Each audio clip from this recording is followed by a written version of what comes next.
Abra sua Bíblia no livro dos Salmos, no Salmo 125. Salmo 125. Como os irmãos sabem, já pontuei isso aqui.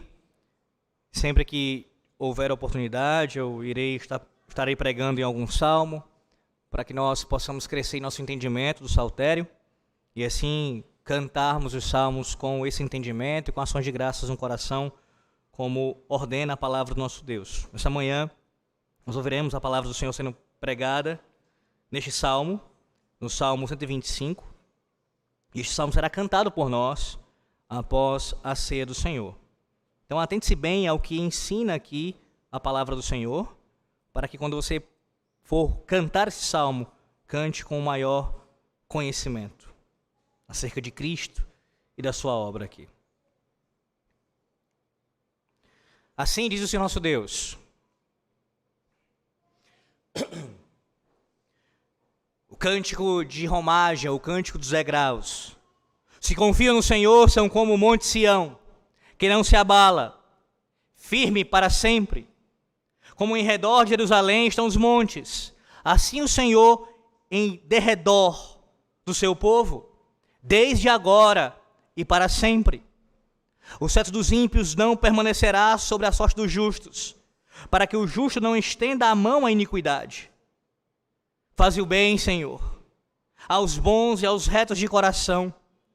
Quanto aos que se desviam para sendas tortuosas, levá-los-á o Senhor juntamente com os malfeitores. Paz sobre Israel. Amém. Você tem problema com o medo? Você tem problema com o medo? Há muitas pessoas que têm problema com o medo. Sim, pessoas que por causa de medo, elas têm dificuldade de fazerem suas atividades no dia a dia. Pessoas que por causa do medo não conseguem dormir à noite, achando que alguma coisa pode acontecer. Seja no sentido de alguém invadir a sua casa enquanto ela dorme, ou então até mesmo a sua preocupação com a sua própria saúde. E o medo a dificulta de dormir. Há pessoas que têm dificuldade, têm medo em dirigir, achando que pode acontecer um acidente. De fato, nós sabemos que isso pode acontecer, mas esse medo chega a paralisá-la e a dificultar a sua ação. Há outras pessoas que elas tomam decisões recheadas de medo. Qualquer decisão, até às vezes coisas não tão importantes, coisas que são mais simples de se decidir no dia a dia, elas tomam com bastante medo. Sim, meus irmãos, para muitas pessoas, o medo ele é um inimigo constante. E talvez seja essa a sua realidade nessa manhã aqui. O medo é um inimigo que você enfrenta diariamente.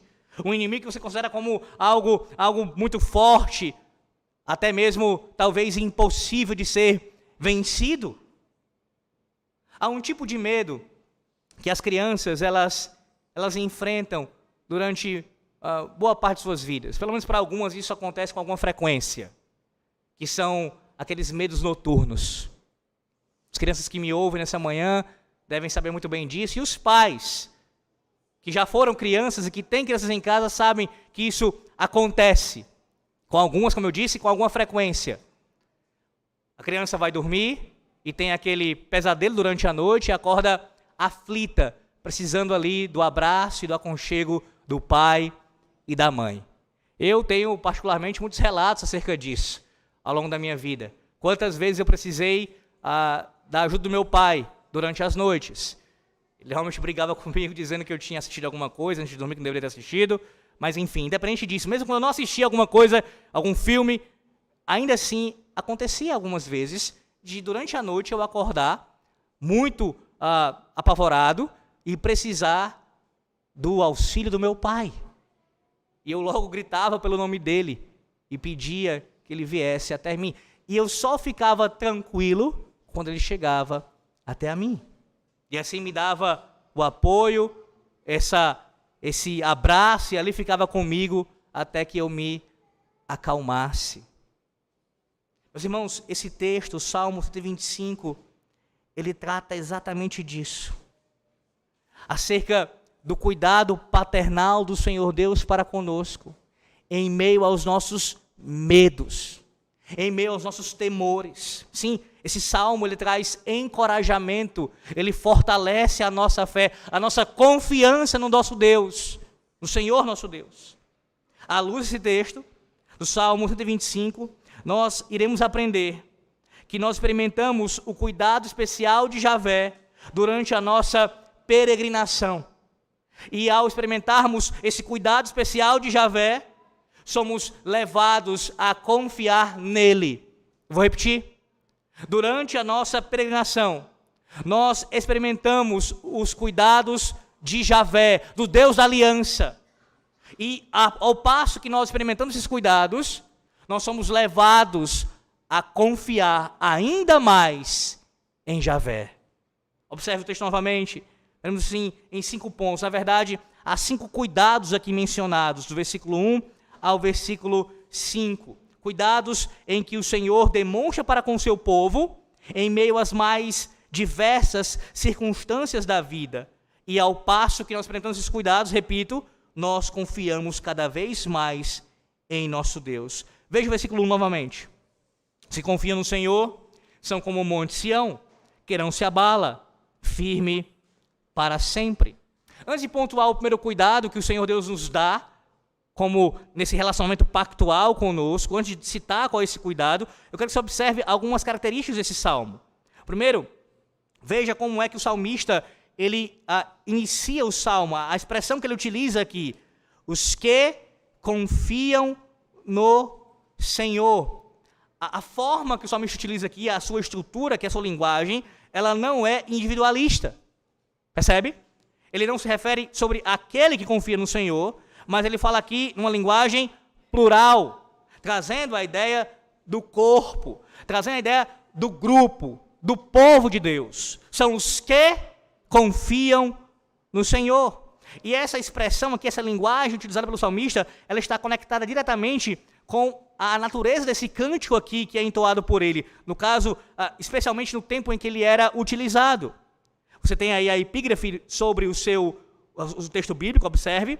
O cântico de romagem é uma referência aos cânticos de degraus. Você já ouviu o que significam esses cânticos de degraus, mas eu vou lhe relembrar sobre isso.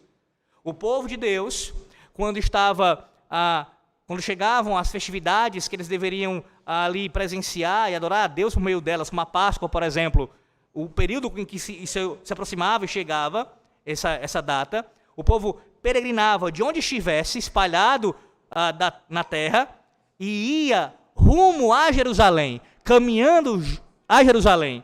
E por que cântico de degraus? Ora, por quê? Porque Jerusalém, como veremos aqui, ela ficava no monte, eles tinham que subir este monte e até lá, a esta cidade, ao templo, para adorar ao Senhor Deus. E ao passo que eles iam caminhando para adorar ao Senhor em Jerusalém, eles iam cantando estes cânticos, que vai do 120 até o cântico 134 do seu saltério.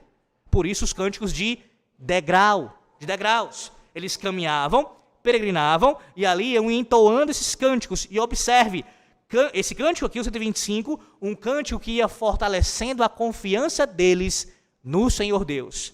Por isso a linguagem aqui, especialmente, ela é de grupo, de povo. Todos eles, todos aqueles que fazem parte do povo da aliança, os que confiam no Senhor, são como o monte Sião, que não se abalam. Que não se abalam. Sim, meus irmãos, esse salmo aqui, logo no seu início, demonstra essa expressão do salmista e do povo da aliança de confiança no Deus da aliança. E em cima disso, nós aprendemos logo de cara aqui, que a fé que nós possuímos, a fé que nós professamos, ela não pode ser exercida de maneira isolada, à parte do povo de Deus, como se você pudesse viver a sua fé, a fé que você professa, longe da igreja de Cristo. Ora, os que confiam no Senhor caminham juntos, demonstrando esta confiança no Senhor. Caminham, peregrinam juntos, rumo a Jerusalém. No nosso caso, a Jerusalém celestial. adorando agora ao nosso Deus juntos, fortalecendo nossa fé juntos, nos ajudando mutuamente, servindo ao Senhor juntos. Sim, a Bíblia do começo ao fim não deixa nenhum espaço para qualquer possibilidade de lobos solitários. Na verdade, não há lobos no meio do povo de Deus, a não ser aqueles que se fazem como ovelhas. Outra questão importante aqui, antes de mencionar ainda o primeiro cuidado. Além de você ter o povo sendo destacado aqui, de maneira plural, tem um outro aspecto importante também desse salmo, que é a quem ele é dirigido. Veja, versículo 1. Você confiam no Senhor. Versículo 2. Como em redor de Jerusalém estão os montes, assim o Senhor. Versículo 4. Faze o bem, Senhor. Quanto aos que se desviam para sendas tortuosas, leva-los-á o Senhor. Você observou? Em todas as vezes que o nome do Senhor é citado, ele é citado em nosso idioma, em nosso vernáculo, em caixa alta. E você já aprendeu também aqui, já ouviu muitas vezes o que significa isso. Esta é uma menção aqui, é uma tradução do nome pactual do nosso Deus. Sim, há uma referência clara do salmista aqui ao nome usado pelo Senhor, que ele se revelou como o Deus da aliança. E é o único nome que aparece aqui em referência ao Senhor. Então o salmista está entoando esse cântico juntamente com o povo de Deus ao Senhor da aliança. O Senhor da aliança está sendo aqui exaltado. Por que é importante nós frisarmos isso? Ora, porque todo o salmo está deixando claro para nós, desde o início, que aqueles que estão aqui envolvidos nessa relação são apenas dois. O Senhor Deus, no caso, nessa relação de adoração, certo? O Senhor Deus e o seu povo. É para o seu povo que há essas garantias. É para o seu povo que há estes cuidados. É para o seu povo que é dito: não temais. Confiem. Creiam. Eu tenho cuidado de vós. O Senhor da aliança fala com o seu povo dessa maneira. E o seu povo responde a ele em adoração. Contudo, não perca de vista aqui o aspecto também individual. Não é porque o salmista menciona aqui na linguagem plural que você deve esquecer a individualidade em nosso meio. Como assim, pastor? Como eu já lhe falei outras vezes também, já lhe ensinei sobre isso outras vezes. Que o Deus da aliança, o Deus que é o Deus da igreja, é o Deus do povo, ele também é o seu Deus, particularmente falando.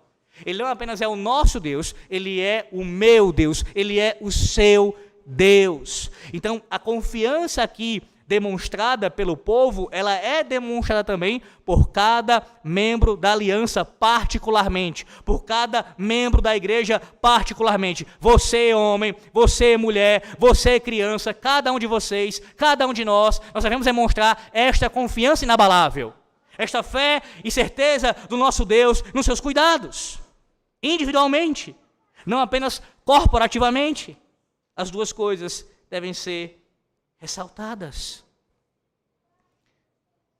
À luz disso, você pode se perguntar: tudo bem, reverendo, eu entendi até aqui, mas o que significa, à luz desse texto aqui, do que a Bíblia ensina, o que significa de fato confiar em Javé? O que é confiar em Javé? Confiar no Deus do pacto. O que significa isso? Como você sabe muito bem, há pessoas que elas têm fé na fé. Você já ouviu pessoas que declaram fé na fé? Você já deve ter ouvido a seguinte expressão: alguém passando por uma dificuldade, seja em qual for a área da sua vida, e aí chega uma outra pessoa para ela e diz assim: não se preocupe, tudo vai passar, tenha fé. Você já ouviu isso? Isso mesmo entre pessoas ímpias, que não creem no Senhor Jesus Cristo, elas dizem isso: não se preocupe, isso vai passar, tenha fé. Tenha fé. Mas a pergunta é: fé em quem? Fé em quem? Ora, essa fala dessa pessoa, ela é uma expressão de fé na fé. Como se a fé em si fosse algo que garantisse algum tipo de tranquilidade. Simplesmente creia, simplesmente diga que acredita. Fé na fé. E fé na fé, meus irmãos, é fé em nada. É diferente do que o salmista expressa aqui. O objeto da fé do salmista é Javé. O objeto da sua fé é o Deus da aliança. É nele em quem ele confia. E é nele em quem nós devemos confiar. Em outras palavras, não é uma fé vazia, mas é uma fé que é viva e é expressa no Deus único e verdadeiro. Deixa eu lembrar a você o que nossos pais falaram sobre isso. No capítulo 14 da Confissão de Fé de Westminster, acerca da fé salvadora, seções 1 e 2. Escute sobre a definição de fé, o que nossos pais deram à luz da palavra de Deus. A graça da fé, pela qual os eleitos são habilitados a crer para a salvação das suas almas, é a obra que o Espírito de Cristo faz nos corações deles, e é ordinariamente operada pelo ministério da palavra, pela qual, escute bem, pelo qual, também, bem como pela administração dos sacramentos e pela oração, ela é aumentada e fortalecida. Escute bem, por essa fé, o cristão crê ser verdade tudo quanto nela é revelado, segundo a autoridade do mesmo Deus que fala em sua palavra, e age de conformidade com aquilo que cada passagem contém em particular, prestando obediência aos mandamentos, temendo as ameaças e abraçando as promessas de Deus para esta vida e para a futura. Porém, os principais atos de fé salvadora são aceitar, receber e descansar somente em Cristo para a justificação, santificação e vida eterna, pela virtude do pacto da graça. A pergunta para você é essa a fé que você tem? É essa a fé? Nossos pais falaram aqui, à luz da palavra de Deus, descreve a fé que você possui nessa manhã? Ou você é alguém semelhante a esses que eu citei, que possui fé na fé? Como se o simples fato de dizer que tem fé fosse algo suficiente para você enfrentar os dilemas e as dificuldades da vida.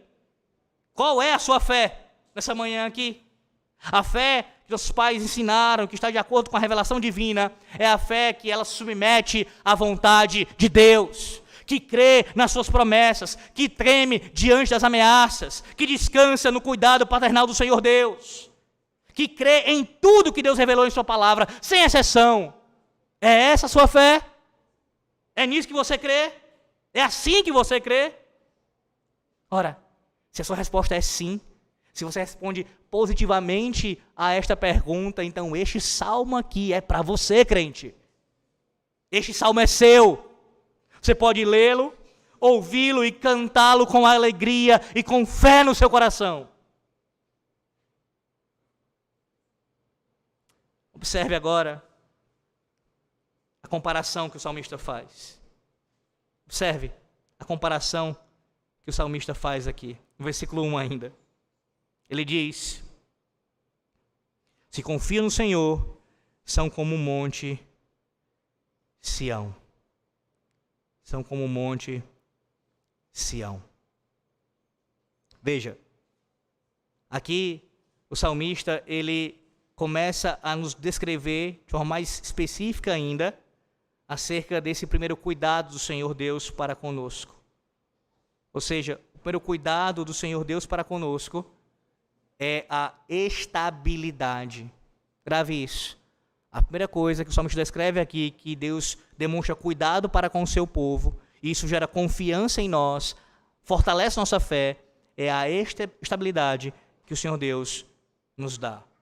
Observe, ele cita aqui o monte Sião, ele compara o povo do Senhor a esse monte, ao monte Sião. E isso é interessante, irmãos, porque o monte citado aqui pelo salmista não era o maior dos montes. Se você procurar pesquisar um pouquinho acerca da geografia de Jerusalém, de Israel ali, você verá que o monte Sião não era o monte mais alto. Pelo contrário, haviam outros montes mais altos do que Sião. É claro que em relação ao nível do mar, ele tinha sim uma certa elevação, não era um monte, não é que não tem essa elevação, é de fato um monte, mas comparado a outros montes, ele era menor. Menor, não é um monte tão alto. E a pergunta é, por que o salmista cita então o monte Sião, já que haviam outros montes mais altos do que Sião? Ora, a razão, meus irmãos, é exatamente pelo fato de que Sião é onde ficava a casa de Deus. em Sião, em Jerusalém.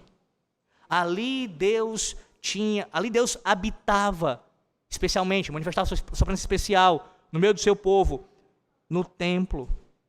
No templo. Essa é a razão. Porque o Senhor Deus habitava no meio de Sião. E aí a comparação fica mais clara agora. Por que somos comparados ao Monte Sião? Porque Deus, assim como Deus habitava em Jerusalém, habitava no templo, nesse sentido, se manifestava especialmente, o povo podia estar seguro, estar estável. Nós podemos confiar e descansar no nosso Deus. Além disso, perceba a expressão que o salmista utiliza no versículo 1. Ele diz, no final do versículo 1, que não se abala, firme para sempre. Essa expressão usada pelo salmista aqui, meus irmãos, denota que na sua mente, na mente do salmista, havia uma imagem de coisas eternas. O salmista não estava olhando apenas para aquilo que era físico, mas para onde Deus habita, a eternidade. A eternidade. Além disso, veja, a característica desse monte aqui, ele é um monte que não se abala. Ou seja, não há trepidação nesse monte.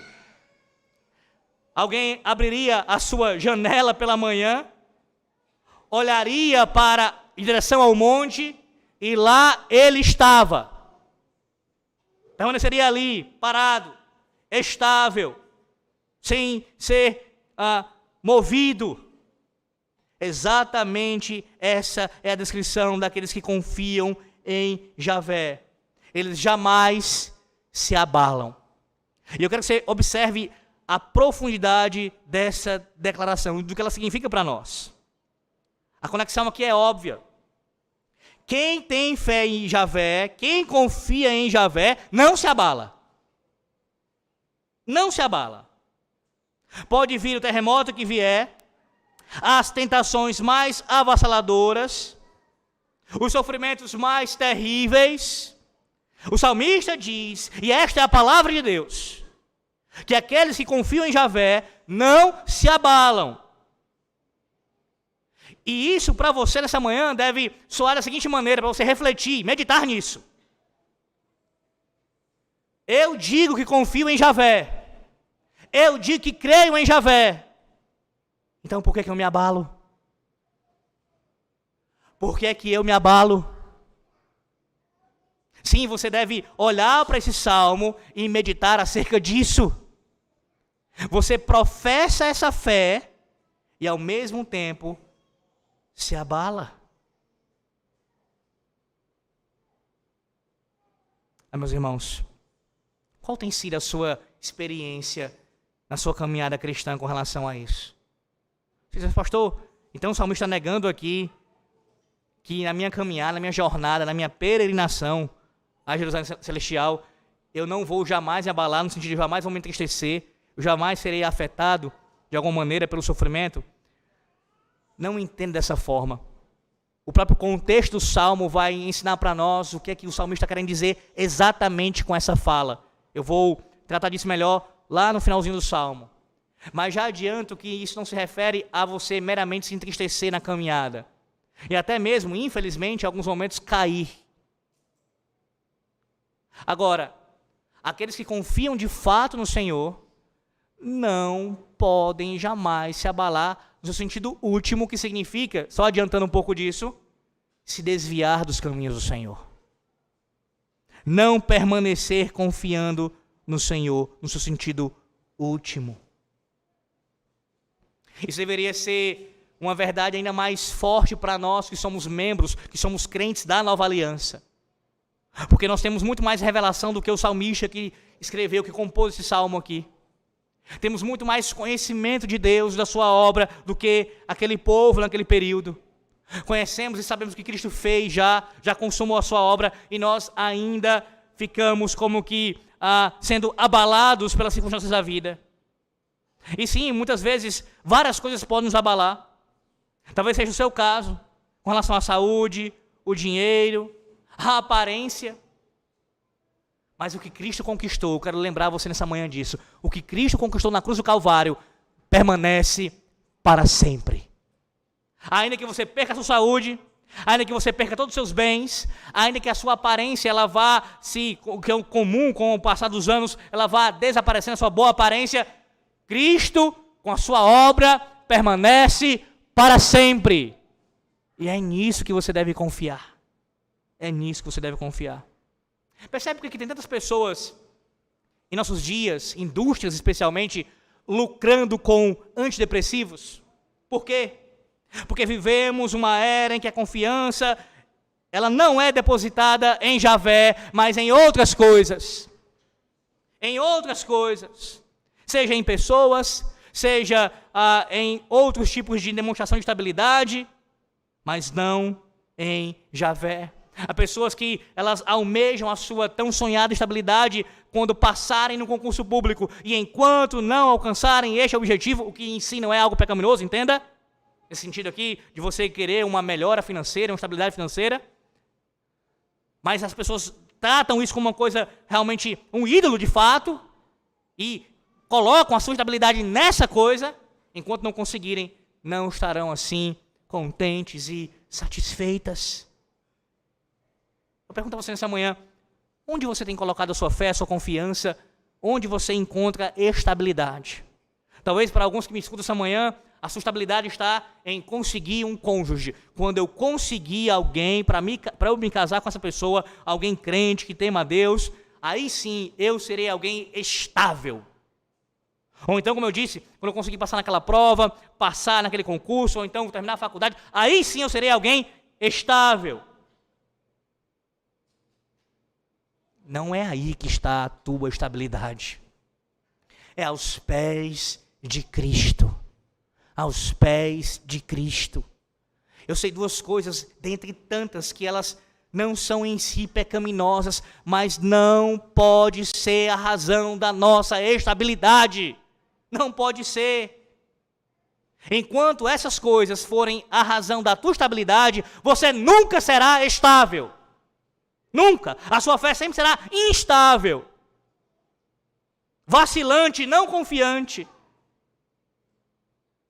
Claudicante e não perseverante. Você precisa confiar no Senhor e assim, nele, encontrar a sua estabilidade. Vá para Filipenses capítulo 4. Deixa eu me lembrar você desse texto que você, provavelmente alguns aqui sabem de cor, mas não desceu para o coração ainda, não abraçaram isso com fé ainda. Filipenses capítulo 4.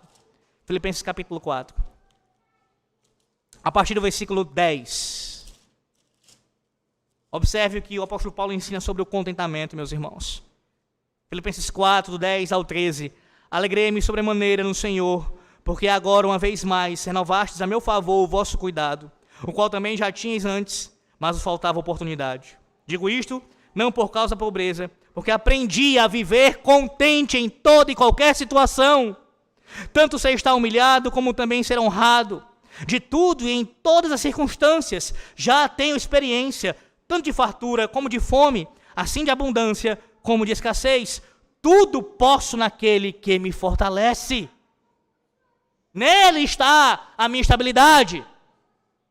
Mesmo na pobreza, na escassez, na doença, no leito de morte, nele está a minha estabilidade. E somente nele. Eu quero me dirigir a você nessa manhã, pela palavra de Deus, que tem enfrentado depressão e tristeza. A você que tem enfrentado dias de lágrimas e de sofrimento. A palavra de Deus chama a sua atenção nessa manhã. Onde você, crente, tem depositado a sua confiança? Onde? Onde? Se não está em Javé, você não pode experimentar esta estabilidade. Não pode. Não adianta simplesmente dizer que você crê. Você tem que descansar. Como alguém que toma uma cadeira, um assento bastante confortável e seguro e se assenta sobre este lugar e ali descansa seguro, sabendo que não vai cair dali. É essa fé que você precisa ter.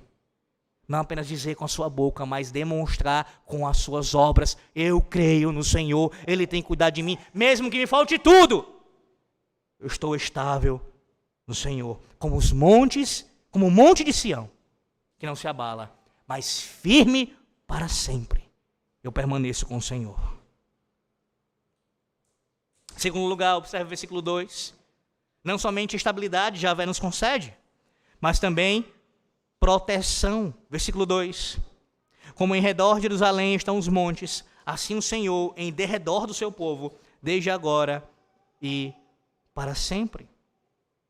Meus irmãos, outra característica importante geográfica acerca do Monte Sião é que ele era circundado por outros montes maiores do que ele. Ou seja, ao seu redor havia montes maiores do que ele.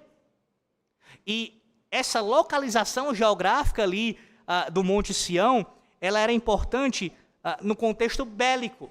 Ou seja, trazia ali para a cidade de Jerusalém, para o povo de Deus, uma segurança ainda maior pela própria localização mesmo geográfica deles.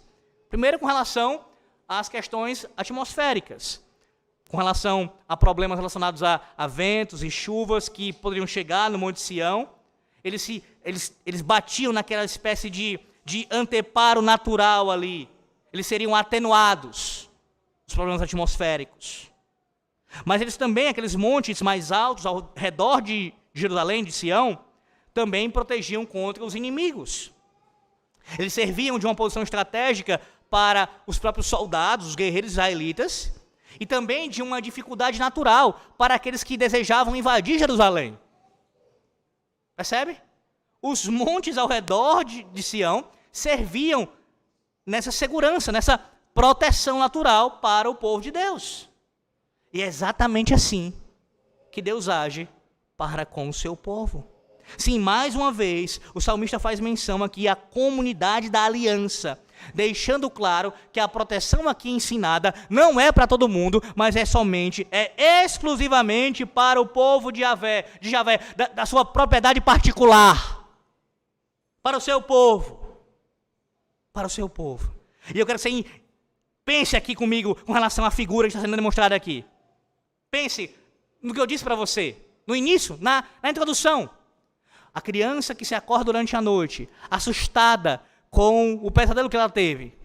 E ela precisa do seu pai para lhe abraçar, para lhe dar o aconchego, para ela sentir a sua proteção. Meus irmãos, é isso que Deus faz conosco. Em meio às adversidades da vida, às aflições da vida, que nos rodeiam, que elas nos perturbam, o Senhor Deus, Ele circunda o seu povo. Ele está ao redor do seu povo, de tal maneira que não há um ângulo, que não há uma brecha, que não seja protegida pelo Senhor Deus. Não existe nada em sua existência, crente, que esteja desprotegido. O próprio Deus circunda você, lhe abraça e lhe protege. Isso não fortalece a tua fé nessa manhã, crente? Isso não te dá encorajamento para você sair daqui peregrinando ainda mais firmemente? Isso não alimenta a tua alma? Eu espero que sim. Eu espero sinceramente que sim. Mas observe que não apenas isso é dito no versículo 2. Essa proteção, ela também tem uma outra característica. Diz o versículo 2. Assim o Senhor em derredor do seu povo, desde agora e para sempre. Ou seja, mais uma vez você tem aqui que na mente do salmista, a eternidade está em vista. Não é uma proteção temporária, meus irmãos. Não é uma proteção que ela pode acabar a qualquer momento. Essa proteção, ela é eterna. Desde agora, o Senhor te protege para todo sempre. Todo sempre. Guarde muito bem isso, porque vai ser importante no final do sermão. Desde agora e para todo sempre. Você tem problema com medo? Tem problema com medo? Nessa manhã, o Senhor Deus te lembra pela sua palavra para você se livrar do medo, para você combater o medo, não somente durante os pesadelos noturnos, mas em qualquer circunstância da vida. Lembre-se que Javé circunda o seu povo, que Ele está ao seu redor, que você experimenta proteção especial do Senhor Deus, o Deus da aliança. E isso precisa levar você nessa manhã a confiar absolutamente no seu Deus. Meus irmãos, há muitas preocupações que nós temos com relação à igreja de Cristo. Pensando aqui em termos corporativos agora. Com a igreja do Senhor, a igreja do Senhor tem sido assaltada. A igreja do Senhor tem sido atacada. Pense, por exemplo, nas ondas heréticas, que surgem de tempos em tempos com maior volume, especialmente em algumas eras onde Satanás usa os seus servos de forma mais ainda sagaz e forte contra o povo da aliança. Pense também, por exemplo, na falta de compromisso confessional de nossos oficiais, digo da igreja como um todo. Pessoas que dizem que professam essa fé, mas na prática não vivem. Tudo isso, o povo de Deus sendo atacado. E aí a nossa atitude, muitas vezes, pelo menos de algumas pessoas, é de tentar sair em proteção do povo. E aí não me entenda mal, é claro que nós como crentes individualmente, especialmente os oficiais, tem um papel aqui, tem um ofício aqui, tem algo a cumprir nesse sentido. Mas não no sentido último. Não achando que somos nós, nem mesmo os pastores, que protegem a igreja. Em última instância, se a igreja de Cristo dependesse da nossa proteção, certamente ela seria destruída. A proteção da igreja, ela é garantida pelo Deus da igreja, pelo Senhor. Não é isso que nós vemos ao longo da história da igreja? Desde a antiga aliança, passando pela nova aliança e a história da igreja pós-apostólica, sempre Deus demonstrou a sua proteção para com o seu povo, sempre. Mesmo quando o povo teve que enfrentar o martírio, mesmo quando o povo enfrentou perseguição interna e externa, perseguição relacionada a falsos ensinos, ou pelo magistrado civil ali, castigando, oprimindo, seja qual for a perseguição, o Senhor Deus sempre garantiu a proteção do seu povo. E o seu povo nunca foi completamente destruído. Nunca foi removido da história. Por quê? Porque são como o Monte Sião. Não se abalam, permanecem para sempre, e o próprio Deus cuida de nós para todo sempre. Por isso essa manhã você é lembrado, você é exortado pela palavra de Deus a abandonar a sua incredulidade. Sim, é falta de fé. É falta de fé. É incredulidade. A ansiedade é incredulidade, é falta de fé, é pecado. Você precisa confiar em Deus. Em Deus. Terceiro lugar, não apenas estabilidade e proteção, o Senhor nosso Deus também nos garante preservação, nos dá o cuidado aqui da preservação. Versículo 3. O cetro dos ímpios não permanecerá sobre a sorte dos justos, para que o justo não estenda a mão à iniquidade. Aqui você se atente bem a esse versículo 3, porque nesse versículo 3, nós temos um pouco aqui do contexto histórico em que este salmo ele foi escrito. Como assim? Os estudiosos eles divergem sobre em que período esse salmo foi composto. Alguns entendem que o salmo foi escrito no período dos assírios, do cativeiro assírio. Outros vão colocar para um cativeiro mais posterior. Mas, via de regra, há um consenso entre eles de que, pela declaração aqui do versículo 3, especialmente, que esse salmo foi sim composto debaixo de um jugo ímpio, no momento histórico em que o povo de Deus estava passando por esse tipo de provação, ou seja, enfrentando algum tipo de cativeiro, um tipo de domínio de ímpios sobre eles. Veja o que o versículo 3 diz, a figura que o salmista utiliza, o cetro dos ímpios. Você sabe muito bem, o cetro, a figura do cetro aqui, ela tem a ideia de governo, de autoridade, representa poder. Essa é a ideia mesmo aqui, o cetro, poder, o domínio dos ímpios não permanecerá. Isto é, nesse caso aqui, é um governo que ele é contra Deus. Um governo contra Deus, um governo de ímpios. Um governo de ímpios. E, meus irmãos, estar sob o governo de ímpios é algo que é de fato horrível. Há exemplos bíblicos disso. Você pode se lembrar, por exemplo, de Daniel. Você lembra do livro de Daniel, como descreve muito bem isso? Um dos exemplos mais significativos daquele livro é quando todos são ordenados pelo rei Nabucodonosor a se prostrarem diante de uma estátua. O governo ímpio, ele pode muito bem fazer isso. Emitir ordens, e faz, por vezes, ordens, decretos, que sejam contrários à lei de Deus. O cetro dos ímpios, ele tende a pressionar os justos. Ele oprime os justos. Só que não faz apenas isso. O cetro dos ímpios não apenas pressiona os justos, mas ele faz uma outra coisa que o salmista descreve aqui. E essa é mais perigosa. Sim, mais perigoso do que a opressão e a pressão que eles fazem contra nós. Tem um outro perigo aqui muito maior. Vejam, não permanecerá sobre a sorte dos justos. A parte B do versículo 3. Para que o justo não estenda a mão à iniquidade. Qual é o aspecto aqui ressaltado pelo salmista? Ora, mais do que pressionar os justos, o cetro dos ímpios tem o poder para deturpar os justos, para corromper os justos. Esse é o grande perigo que crentes enfrentam, debaixo do governo dos ímpios, debaixo da sua influência. O grande perigo de estar debaixo do cetro dos ímpios é de se desviar da fé verdadeira.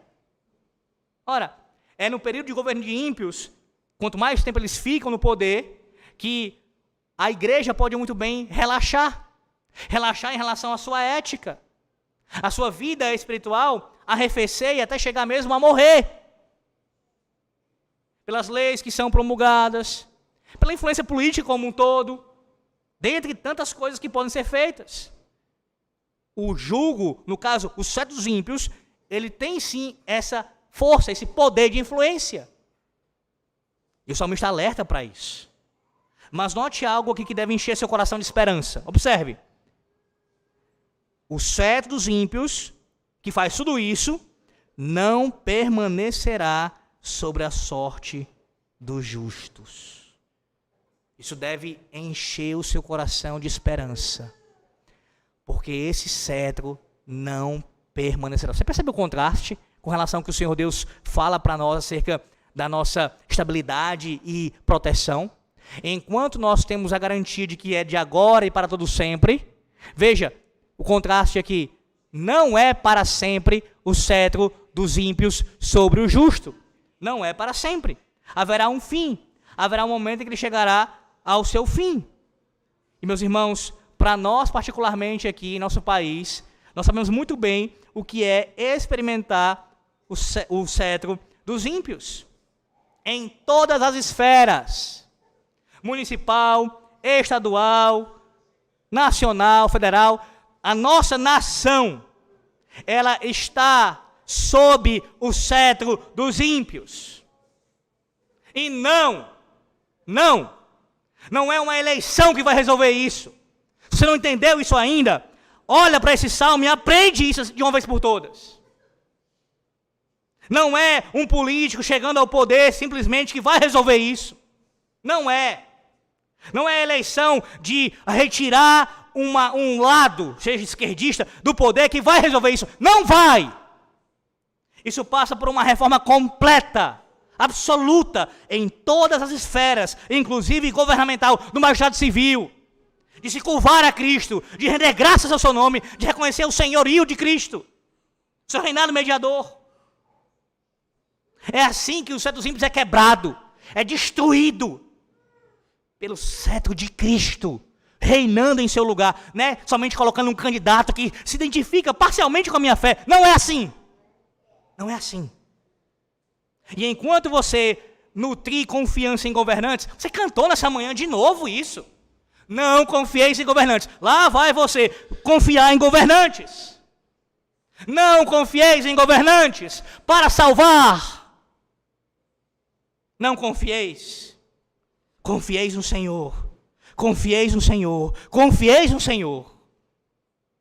É Ele quem quebra o cetro dos ímpios. Talvez contra-argumente, mas reverendo, então a gente vai ficar omisso e orar para que Deus destrua os governos ímpios é omissão. Ensinar publicamente aqui é omissão. Fazer uma reforma interna na nossa família, na nossa igreja, buscando isso na sociedade, é omissão? Não, são todos meios lícitos e ativos para nós buscarmos de Deus uma reforma estrutural em toda a nação. Em toda a nação. Enquanto a tua confiança for em governantes, enquanto a confiança for no cetro dos ímpios, sim, porque todos eles aí, colocar melhor, a maioria deles são ímpios, enquanto a tua confiança for no cetro dos ímpios, pode ter certeza que você se abalará, que você não permanece para sempre, de forma nenhuma. Além disso, olhando para o versículo 3 aqui, olhando para o versículo 3, quando você ouvir as notícias, talvez pensando até no nosso contexto atual, foi eleito um governante ainda mais ímpio do que o anterior, que você não venha a se desanimar por causa disso. Não. Mas reforce as suas orações usando o versículo 3. Quando você orar ao Senhor, você diga ao Senhor usando o versículo 3, como os puritanos faziam, pleiteando com Deus em oração com a Bíblia, usando a Bíblia. Você diz, Senhor, a tua palavra diz, eu ouvi hoje da boca do teu servo, a tua palavra diz que o cetro dos ímpios não permanecerá para sempre. Então, Senhor, destrói os ímpios. Senhor Deus, faz uma reforma no nosso país. Senhor Deus, opera a tua obra, Senhor. Ore usando este salmo. Cante a Deus esse salmo com essa certeza esperançosa. Lembre-se das promessas de Javé. Lembre-se que ele preserva o seu povo, mesmo em meio aos governos dos ímpios, dos inimigos de Cristo. Que ele nos sustenta. Que é exatamente o próximo ponto. Versículo 4. Não apenas estabilidade, proteção e preservação. Também sustentação. Versículo 4. Versículo 4. Faze o bem, Senhor, aos bons e aos retos de coração. Observe que agora o salmista ele muda o seu tom. Como assim, pastor? Você pode se perguntar. Do versículo 1 ao versículo 3, ele usou um tom aqui, meus irmãos, no indicativo, no qual ele, de forma didática, afirmou coisas a respeito de Javé. Estabilidade, proteção e preservação, que Javé concede ao seu povo, indicando isso. Agora, no versículo 4, ele passa a fazer uma oração. Ou seja, o que o salmista está fazendo aqui, meus irmãos, é exercitar a sua confiança através da oração. Ele declara todas as coisas anteriores e em seguida faz uma oração, com base nisso, confiando em Javé. E aqui nos aponta, nessa oração, o seu quarto cuidado, a sustentação. Sim, é Javé quem nos sustenta, é Javé quem nos mantém. Ele faz o bem aos bons e aos retos de coração. E perceba que esse versículo 4, ele pode sim, se mal interpretado, chegar a uma horrível conclusão, que seria a da salvação pelas obras. Alguém pode olhar e dizer assim, está vendo? O texto bíblico ensina que Javé faz o bem àqueles que são bons e retos de coração. Como houvesse uma troca aqui, como se houvesse uma troca. Você faz o bem, você é reto de coração, logo Javé vai aqui fazer o bem para você. Contudo, meus irmãos, não é esse o ensino do salmista, nem da Bíblia como um todo, é claro que não. Aqui não é o salmista utilizando essa expressão para servir como uma barganha, uma troca diante do Senhor. Faço isso, o Senhor me dá isso. Não é isso. Mas aqui, na verdade, é uma identificação daqueles que pertencem à aliança. Ou seja, o que o salmista está declarando aqui é a identificação ou a identidade daqueles que pertencem a Javé, daqueles que confiam em Javé. Quem são? Colocando de outra forma, quem são os que confiam em Javé? São aqueles que são bons e retos de coração. Estes, ele está identificando, para estes o Senhor Deus faz o bem. Para estes o Senhor Deus concede sua graça, seu favor. E aí você fala, mas pastor, ainda não anula o fato de que está se declarando aqui que eles são bons e retos de coração. Sim, mas essa bondade e essa retidão só pode ser vivenciada por nós, povo da aliança, por causa de Cristo.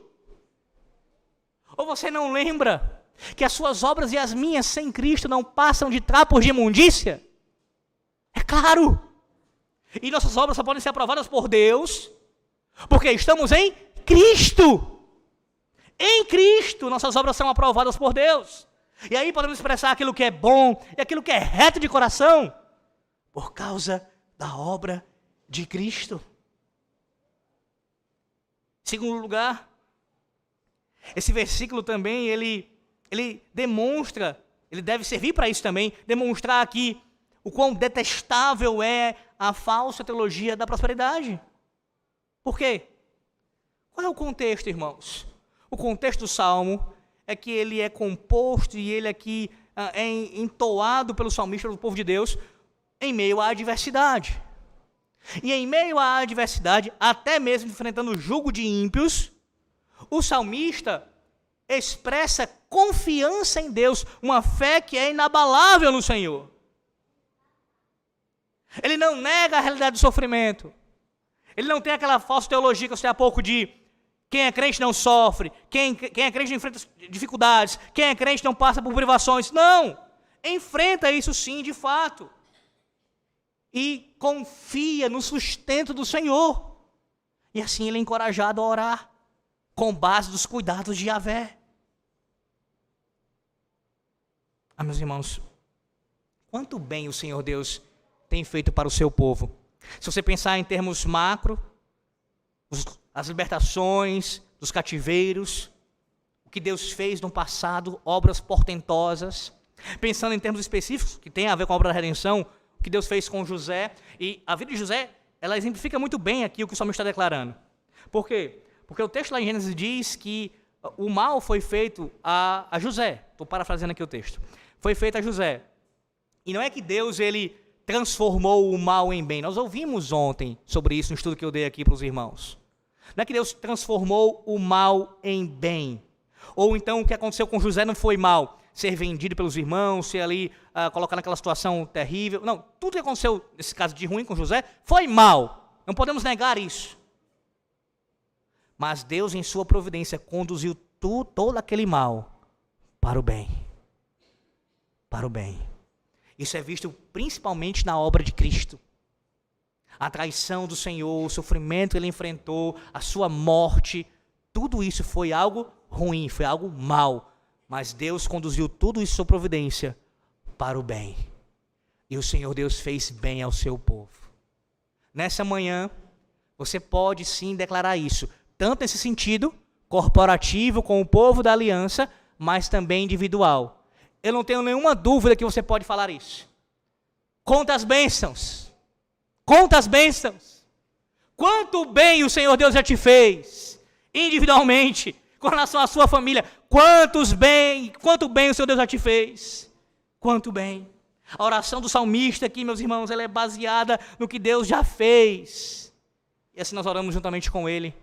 Faz o bem, Senhor. Faz o bem ao teu povo. Àqueles que em Cristo são bons e retos de coração. Por causa de Cristo. De Cristo somente. Em último lugar, Yahvé não apenas ele dá estabilidade ao seu povo, ele protege o seu povo, ele também preserva o seu povo e sustenta, mas também ele vindica o seu povo. Versículo 5. Quanto aos que se desviam para as sendas tortuosas, leva-los ao Senhor juntamente com os malfeitores. Paz sobre Israel. Perceba agora o contraste entre o versículo 4 e o versículo 5. Ora, no versículo 4, você tem aqui Yahvé fazendo o bem e sustentando os seus, na aliança, no pacto. Quem sustenta o povo, nós, na aliança, nos preserva, nos sustenta, é Deus. O versículo 4 mostra isso, Deus está nos sustentando. Ele faz o bem para nós e nos mantém aqui em sua presença, em comunhão com Ele. Mas no versículo 5, nós temos dois grupos que não são sustentados. Pelo contrário, serão demonstrações da vingança de Deus contra os seus inimigos. Veja, dois grupos aqui. O primeiro grupo são aqueles que se desviam para as sendas tortuosas, quanto aos que se desviam para as sendas tortuosas. Quem é o grupo aqui? Lembra do que eu falei no início do Salmo? O que significa não se abalar? No contexto do Salmo aqui. Não se abalar não é simplesmente você se entristecer na caminhada. Não se abalar é não se desviar. Aqueles que confiam em Javé, que creem nele verdadeiramente, que a sua fé é salvífica, é uma fé verdadeira, eles não se abalam. Eles vão permanecer firmes até o final de suas vidas. Aquele que tem uma fé falsa, ele vai fazer o quê? Versículo 5, ele vai apostatar. Ele vai se desviar. Ele vai se desviar. Esse é o caminho daqueles que se afastam. Perceba como é algo terrível, irmãos. Terrível. Se desviam para sendas tortuosas. E no mesmo versículo, o destino deles é amarrado com os ímpios, com os malfeitores. Você está vendo o que está sendo dito aqui? Pessoas que experimentaram o dom de Deus, que experimentaram as bênçãos do pacto, que estiveram em nosso meio, talvez muitas delas durante muitos e muitos anos, que se desviaram da fé, terão seu destino amarrado com os malfeitores, com os ímpios. Sim, o que o salmista está dizendo aqui, lembrando que ele tem em mente a eternidade, muito mais do que algo aqui e agora, é aqui agora e para sempre. Ele está dizendo que os apóstatas, juntamente com os demais ímpios, serão lançados no inferno, na condenação eterna. E aí você tem o final do versículo mostrando mais um contraste. Enquanto isso acontece, enquanto o apóstata ele é condenado com os demais ímpios, o final do versículo diz que a igreja de Cristo experimenta paz. Paz. A igreja experimenta paz e os desviados dos caminhos de Javé partem da sua casa e têm o mesmo destino que os ímpios. Talvez seja esse o seu caso nessa manhã. Alguém que, ainda que não tenha se desviado, mas esteja sendo tentado se desviar. Talvez você esteja ouvindo o canto da sereia.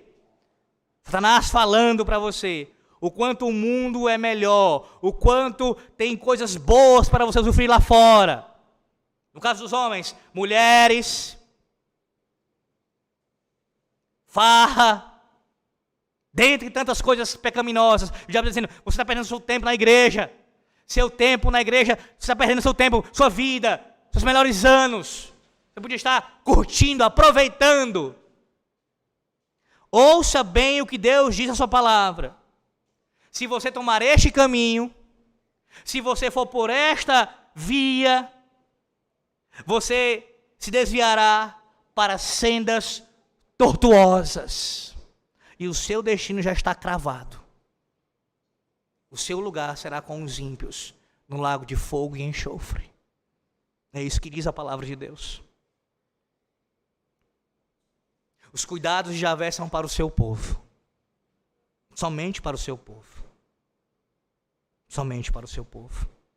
Você que tem alimentado gostar mais da companhia do diabo do que de Cristo.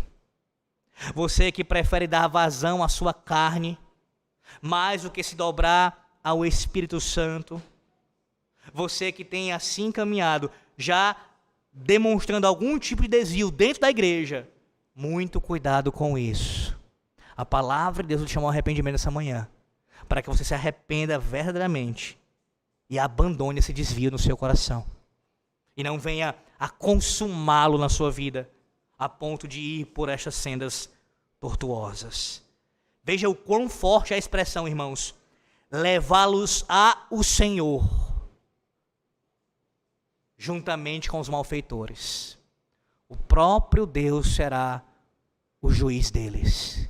O próprio Deus vai conduzi-los. Percebe? Enquanto Deus conduz o seu povo pelo seu caminho, nessa peregrinação, Deus, ele conduz. Quando o homem se desvia, afasta dos seus caminhos e vai para a condenação, o próprio Deus o conduz à condenação eterna. Então qual é a única forma de você não seguir para as sendas tortuosas? A única maneira, meu irmão, é você caminhar pelo único caminho. Cristo. Cristo. Somente assim. Somente assim.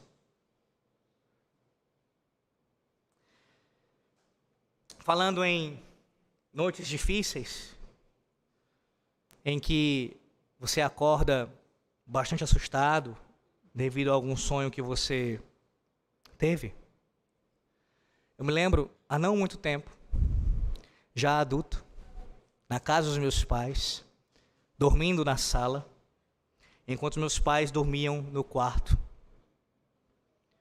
Meu pai já acamado, onde eu tive uma noite, não lembro exatamente o que foi, mas eu acho que eu acordei assustado por conta de algum sonho. E aí, pelo costume já, eu simplesmente acordei e gritei pelo nome do meu pai. Imediatamente. E quando você se dá conta de si, você sabe como é isso, né? A razão começa a tomar espaço, você não fala só pela emoção. Eu me toquei que meu pai não podia me acudir naquele momento, por estar acamado. Irmãos, é uma sensação terrível. Você precisar de auxílio e não poder contar com ele. Nesse caso, não porque o meu pai não quis fazê-lo, não porque ele falhou em me ajudar, mas porque ele está impossibilitado de fazer, devido à sua saúde. Você sabe como é isso, não sabe? Precisar de ajuda e não conseguir obter. Mas a palavra de Deus lembra essa manhã que por mais que você experimente esse tipo de coisa, o Senhor Deus não falha em seu cuidado para com você, para conosco. Um dia o meu pai não pôde me acudir por conta de uma impossibilidade dele. Um dia eu não poderei acudir os meus filhos quando precisarem. E assim será com você também. Mas com o Senhor é agora e para sempre. É agora e para sempre. Ainda que nossos pais faltem. Ainda que não haja auxílio de ninguém fisicamente falando, você vendo. O cuidado do Senhor é para agora e para sempre. Sim, nós experimentamos o cuidado especial de Javé durante a nossa peregrinação, meus irmãos. E ao experimentarmos esse cuidado especial de Javé, somos levados a confiar nele.